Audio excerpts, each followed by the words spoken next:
Hello friends! This is a really cool topic because how often do we take the time to analyze the richest men? And what can we learn from them to implement or to start another business project?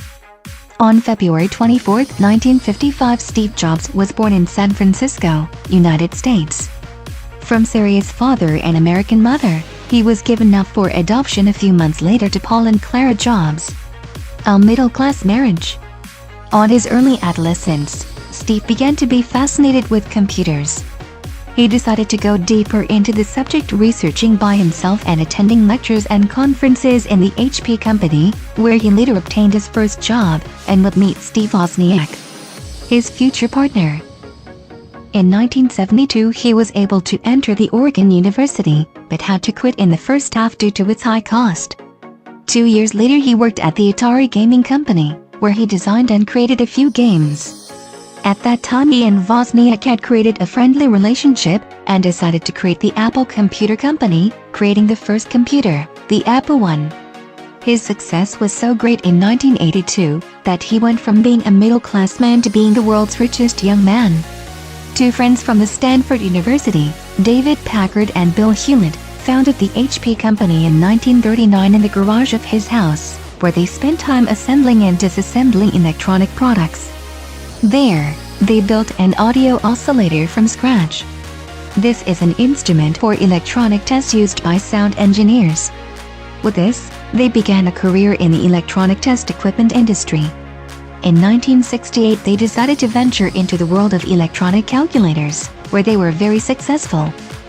They were pioneers in various stages of the world of calculators, manufacturing the first scientific calculator, the first one that could be programmed by its users, the first expandable and alphanumeric calculator, and in 1987, the first one to solve equations symbolically.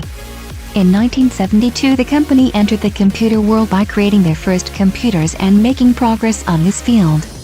By 1989, Hewlett and Packard were one of the richest men in the world by acquiring the Apollo Computer Company.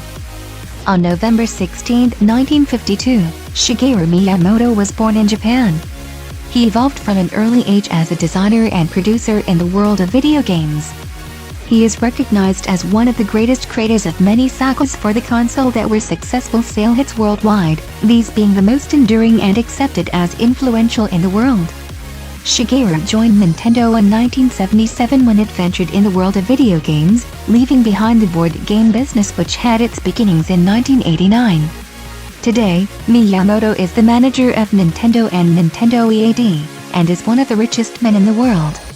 Ma Yun, better known as Jack Ma, was born in China on October 15, 1964. In the city of Hangzhou, in his small hometown about 180 kilometers from Shanghai.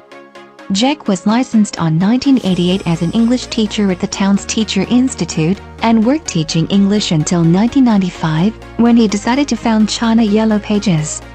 By that time, many people believed this was the first Chinese firm you could find on the web.